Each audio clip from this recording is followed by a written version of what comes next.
Good morning. I'm Sherman Stanford, and this is Making Sense of the Chaos.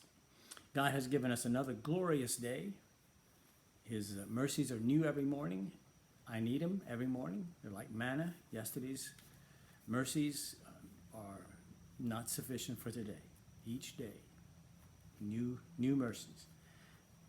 There are 8 basic principles that I think we need to bear in mind if we're going to properly understand what's going on around us, see the world through God's eyes, because if we're not seeing it through God's eyes, we're seeing it wrong. It's as simple as that.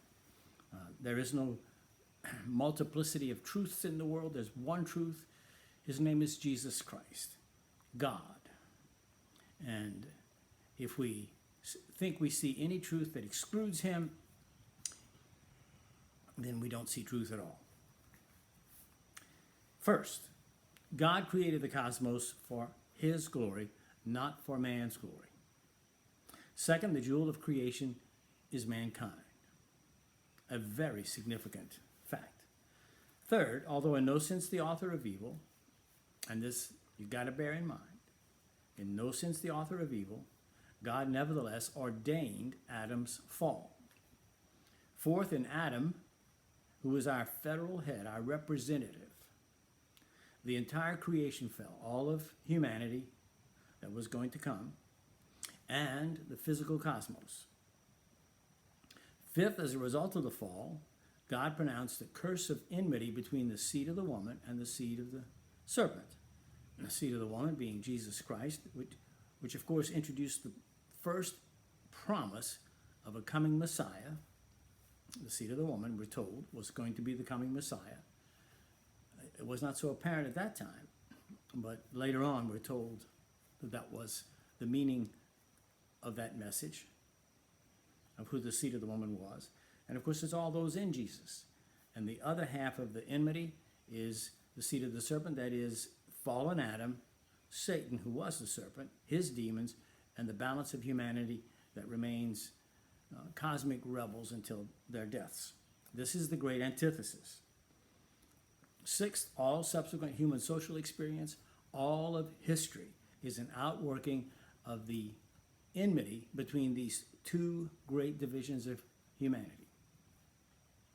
Seventh, the unregenerate, that is the seed of the serpent, those who remain the seed of the serpent until their deaths, are without excuse. God has clearly revealed himself to them, both within them internally and externally in the world around them, and they nevertheless suppress that truth. They deny the truth in culpable self-deceit. And eighth, according to Paul in 1 Corinthians 1:18, the word of the cross is foolishness to those who are perishing, but to us who are being saved, it is the power of God. Now, the word for foolishness is the same word that is the root for the word moronic in English. And so you have to understand that when you're telling unbelievers about Jesus Christ, to them, you sound like a moron. Okay? That's a lot of fun, right? You want to sound like a moron. No, you don't. But do you want to preach the word of Christ? Do you want them to know about Jesus? Do you want them to be saved from their own sin? The answer is either yes or it's no. If you're not willing to be viewed as a moron by the seed of the serpent in order to tell them the truth, then you are half-stepping, you are denying Jesus before men, and he says, in that case, he will deny you before the Father. So, it's one of those pay me now, pay me later deals, huh? We're talking now about foreordination, predestination, God's providence, and some of the philosophical and theological objections, problems that opponents of the doctrine of predestination claim. So let's get to that. John Calvin asserts that the Bible teaches God's sovereign predestining providence in which God directs every event. Okay, let's get a good definition of what we're talking about. God directs every event down to every molecule in your body, down to every thought that you have, down to every vagrant impulse, every motion that you make, when you twitch your finger, all of that is part of God's plan. Sounds incredibly complex. And that's because it is. But we serve an incredible God. As complex as that may seem, think about the complexity of creating you. You. How many cells do you have in your body? How many molecules do you have in your body? How many of those cells can be operating in a maverick fashion before you die? When you have cells in your body that are not operating according to the DNA code that has been set in your body, do you know what that's called? It's called cancer. And if unchecked, what happens to cancer cells in your body? They destroy the larger organism. What's the larger organism? You. They kill you. Okay? Well, in the world, it's exactly the same way. If you have maverick molecules or maverick anything, any ideas, any actions, any thoughts, anything in the world that is not controlled by God, then that uncontrolled whatever is going to bump against controlled things and knock them out of control. And those two will now bump into two other formerly controlled things and knock them out of control. And so the progression is geometric. How long do you think it would take for the entire universe to be filled with uncontrolled everything? Doesn't matter. Doesn't matter how long it's going to take. It is a certainty. It is a certainty. And if that is a certainty, then God's promise in Romans 8:28 that all things are going to work together for your good if you love him and are called according to his purposes cannot be true. So these are your choices. Either God is in charge of everything and Romans 8:28 is true and you can trust him, or God's not in charge of everything, therefore he's not in charge of anything, therefore Romans 8:28 cannot be trusted, and you're hopelessly adrift on the seas of fate and chance. So if you're going to pray, don't pray to God. He's not in charge of anything. Pray to fate. Pray to chance. Go to the casino. Roll those dice. Huh? Doesn't that sound like a wonderful way to live? Okay, those are your choices. As discussed earlier, this is a point, the idea that God is in charge of everything, and yet he's not forcing men to do the evil acts they do. It's a point many people find difficult to comprehend, and which seems to suggest that God is the author of sin. Because of that, they refuse to accept both God's sovereignty and man's responsibility and moral freedom to act, calling them contradictory. Well, let me ask you a question. I want you to think about this. When Jesus was put to death on the cross, whose plan was being executed? God's, right? Peter tells us in Acts 2 that you, the Jews, and the Gentile Romans, the centurion and the soldiers and Pontius Pilate, they all put Jesus to death. But he said, God, this was according to God's plan. All right. So, who was guilty for putting Jesus to death? Well, it was the Roman people who called for his death. It was the centurion, it was the soldiers, and it was Pontius Pilate. They were guilty. Who wanted to put Jesus to death? Well, the Jews who called for his death, the centurion, the soldiers who put him to death, and Pontius Pilate. Who else wanted Jesus to be put to death? God the Father. Jesus himself. Well, if God wanted Jesus to be put to death, and these people did what God said to do, how can they be guilty? Well, you know they're guilty. You know they're guilty. They did what they wanted to do. They put him to death for evil reasons.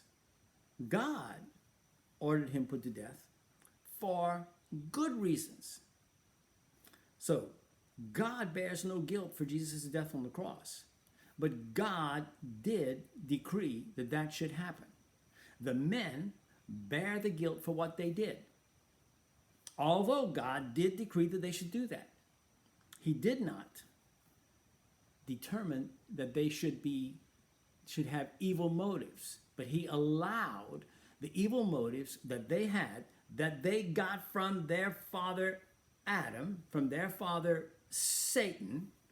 How can I say Satan is the father of the seed of the serpent? Well, because Jesus says that in John chapter 8. You are sons of your father Satan, he tells a group of Pharisees. Who are they representative of? The seed of the serpent. Who is the serpent? Satan. This is not terribly complicated. We want to make it complicated because we don't like it.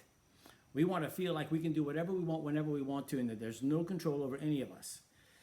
Well, there's control over us, but we nevertheless have free choices. Did the men who put Jesus to death have free choices? Did they freely choose to do what they did? Yes, they did. Was anything forcing any of them to do that? No, it was not. They did what they wanted to do.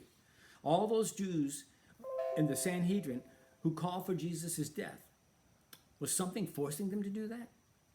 No. Did someone decree that they should do that? Yes, God the Father. But did they freely do it? Yes, they did. Were they free moral agents in doing it? Yes, they were. Well, how do we explain these two? Well, let me tell you. This is how we explain these two. We explain it by putting it in God's hands and saying, this is according to the eternal counsels of God. I do not understand. And it's all right that I don't understand. But we know that it's true that God decreed Jesus' death. He decreed everything that happened in putting him to death. He decreed that they make a crown of thorns and press it upon his head. He decreed that they drive those nails through Jesus' hands and feet. He decreed that they hang him up on that cross. He decreed all of that. And yet, these men did it of their own sinful motives. And I don't have to answer the question of how did this happen? I don't have to answer that question, nor do you. We have to believe what God says. Or else what? Or else, now you're on your own. Because you can't just reject part of God's truth and keep the rest. It doesn't work that way. It's kind of like if you own a house on a golf course. You got a great big plate glass picture window in the front. Okay, it's 10 feet by 10 feet. Big glass. And somebody hits a wayward golf ball and it lands just in the corner of your plate glass window and it goes right through. Bam. But the rest of the glass remains intact. Well,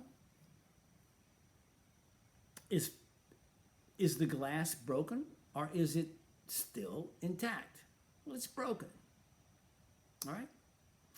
In the same way, you can't violate part of God's truth and hold the rest. If you break God's truth, it's all broken. If you intentionally deny any part of the truth of God, you have denied God. You've denied Jesus Christ. If you deny him before men, he will deny you before the Father. This is the way it is. You have to take all of it. You don't have to understand it. And if you think you will understand it, you're a fool. You won't. There are many things about God that you will never understand. And if your criterion for belief is I must understand everything I believe, you're a hypocrite and a fool. Because You believe many things that you couldn't possibly understand. You don't understand how a car works, and you drive it every day. You don't understand how this computer works, and you use it every day. You don't understand all kinds of things. You don't understand how your heart continues to beat day after day after day for 70, 80, 90 years. You don't understand that, but you trust it, you believe in it. Come on now, all right? Let's not be stupid. There's a categorical difference between things that are mysterious, that we cannot understand, and things that are contradictory, okay? The Bible does not say that God is the author of sin and not the author of sin. If it did, it would be contradictory. It doesn't say that. It says he's not the author of sin. Okay? Nor does it say man cannot be morally free to act responsibly if God sovereignly decrees his actions. It doesn't say that. It says man is morally free, makes free moral choices that God has decreed. And those free moral choices of evil, man is responsible for. Okay? Don't make the confusion of the mistake of confusing ability and responsibility. We have limited ability, we have unlimited responsibility. We are responsible to keep all of God's law perfectly. That's unlimited responsibility. But you do not have unlimited ability. You cannot do that. You're nevertheless responsible to do that. You cannot equate ability and responsibility. It is not the same thing. We've discussed that before. That is very obviously two separate concepts. They do not overlap. They do not equate. They overlap, but they do not equate. All right? How can that be? Once again, I don't understand. I'm just telling you what the Bible has to say. Whether you understand it or you don't understand it, in the end, doesn't make any difference.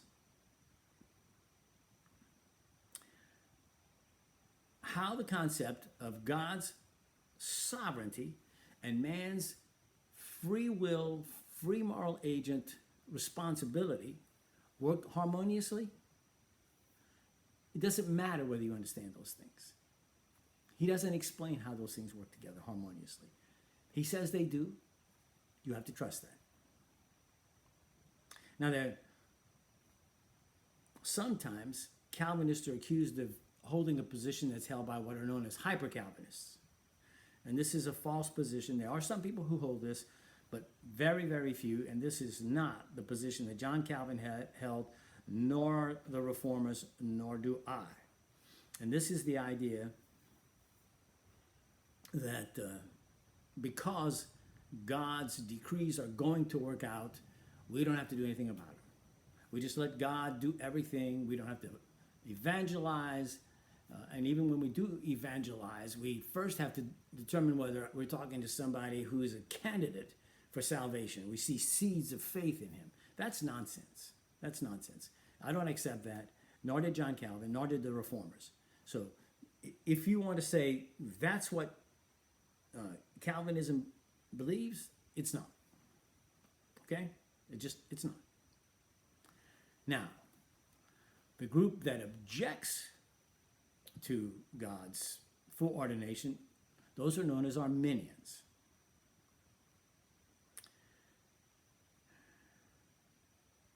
They assume that if God directs every act of men, including their sinful acts, then he forces men to sin against their wills, making God, not men, the author of their sins. That's what seems to make sense to them, so they cannot accept his foreordination.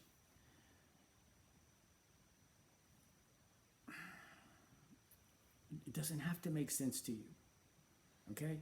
If your standard of whether you're going to accept what God has to say is that it meets with your common sense approval, okay? Your common sense standard of what makes sense or doesn't make sense, then you're elevating a false standard over God's word.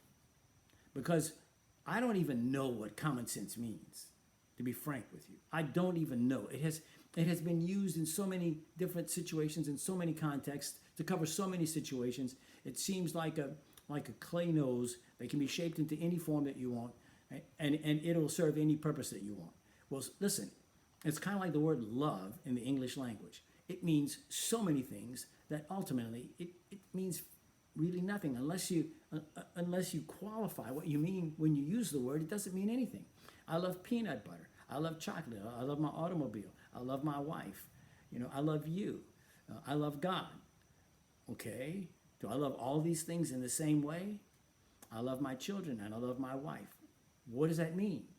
If I love them in the same way, I think I'll go to jail. And I should. So we have to be more precise in our definitions of things.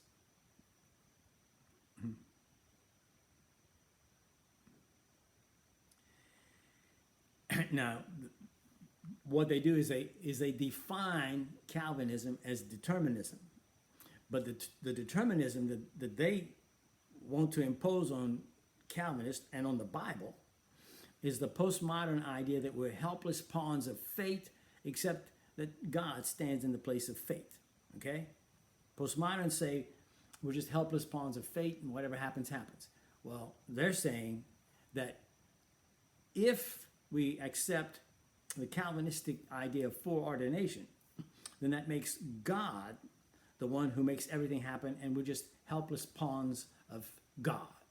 Okay, we're little robots. We don't believe that. I don't believe that. I frankly don't know any Calvinist who does believe that. I know that there are some. I've heard of them. I've never met any. I don't know any. The Bible, however, paints a different picture. Biblical determinism presents God as determining all things, and yet men freely choosing in conformity with God's predetermined plan, even in their sinful choices. If men insist on conflating biblical determinism with some sort of general determinism, which they define as stripping men of meaningful moral choices, they are at the very least guilty of the logical fallacies known as equivocation and straw man argumentation. Equivocation is where you use a term in different senses in your argument, okay, at different places in your argument. Well, determinism, as they want to define it, is not the way we define it. And so a straw man argumentation is I'm going to define your position the way I want to define it, which is not going to be an accurate reflection of your actual position, and then I'm going to knock it down, and I'm going to say I defeated your position. Well, isn't that what they're doing? They're defining determinism as depriving men of the ability to make free moral choices. That's not what the Bible teaches. That's not what Calvinism teaches. Though the Bible does teach determinism. God determines everything, but people still have free moral choices. They say, well, that's not possible. Why? Because they say that? God says that's what he does. They say that's not possible. If God says, I can make a man who can walk on water, then I believe he can make a man who can walk on water. The fact that I've never seen anyone walk on water is irrelevant. If God says he can do this, I believe him.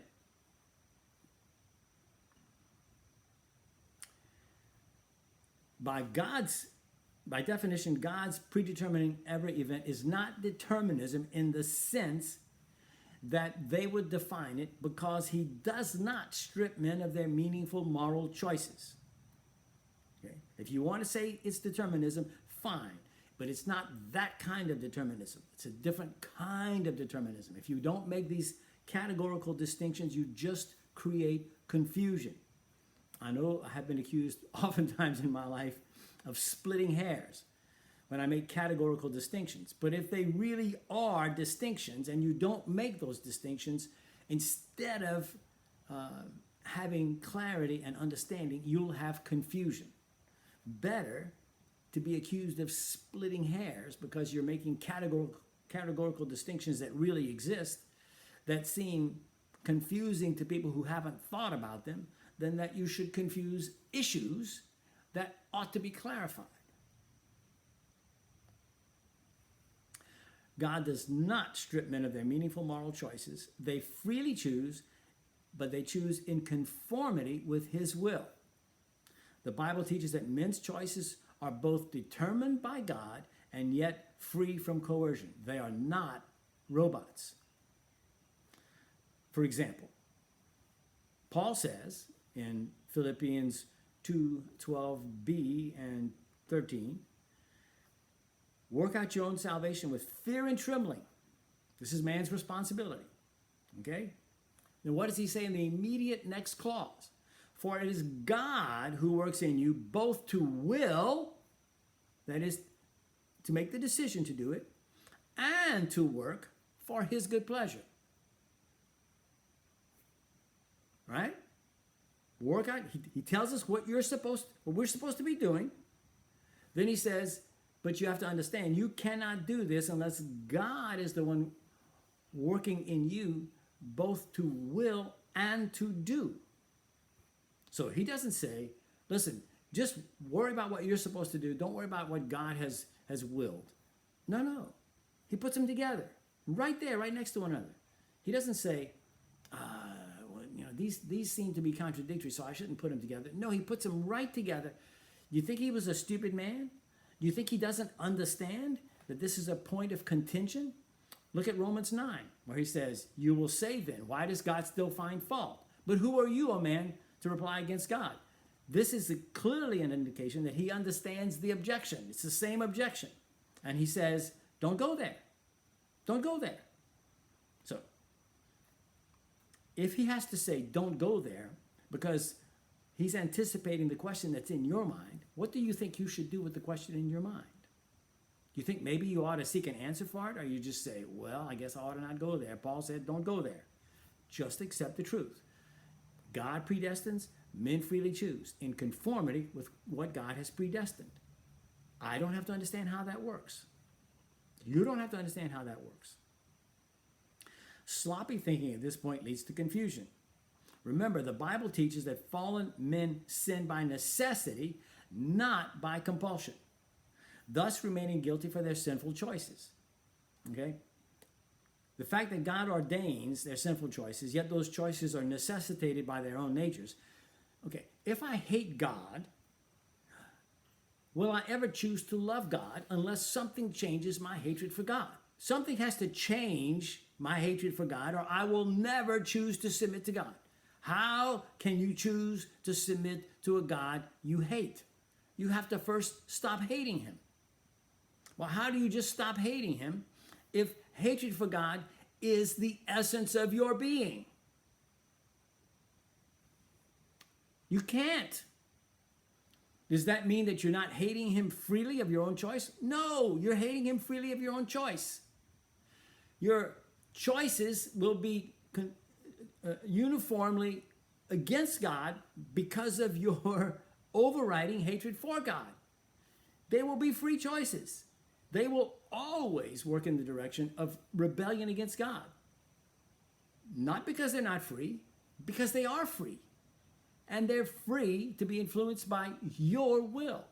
And your will is determined by your nature. And if your nature is such that you hate God, your choices will always be in conformity to your nature of hating God.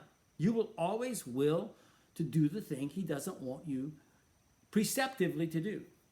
And if he knows that, all he has to do is let you do what you want to do, if that's what he desires in order to work out good for someone else.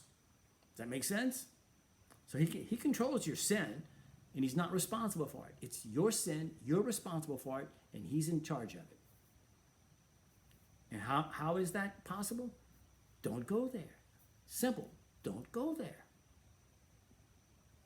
Because we have no frame of reference for this occurring within the natural world, it is difficult for us to understand how this can be. God, however, is not constrained in his sphere of activity by human understanding, nor by whether his action has a corollary in the natural world.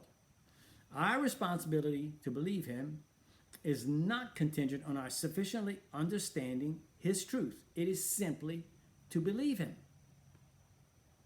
Believing in him means that for us, he is the ultimate reference point of reality. What does that mean? It means that all truth must be judged against God and what he says.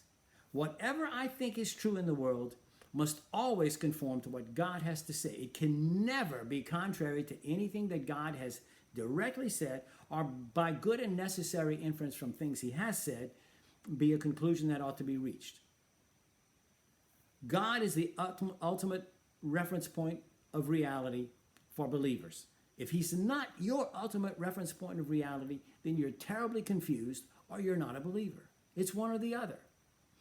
Now, if you're terribly confused, here's the opportunity to get unconfused. Make God the final reference point for all reality for you, for yourself. Otherwise, you're going to remain a confused person with tension and contradiction in your life. And your service to God will always ends up being terribly compromised. Is that what you want? And you'll be miserable and you'll make your loved ones miserable. Is that what you want? Because that's what you're going to get. Or you'll prove that you're not a believer at all. Those are your choices. I had hoped to do more than this today, but we're talking about some stuff that's kind of heavy, and we have to go into some detail and try to make it as plain as possible.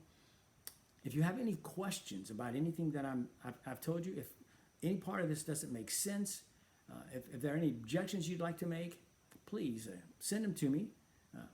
I'm at Calvinist Runner at gmail.com. Calvinist Runner, all lowercase, no spacing, at gmail.com. Send it to me. I'll answer any questions you have to the best of my ability. If you want to tell me I'm a no good son of a gun, well, that's okay too. I'm certainly not nominating myself for best man of the year. No. I'm a fallen sinner, hopelessly lost, except for the grace of God, to which I cling every single moment of my life in humble gratitude. I pray God's blessing upon you today.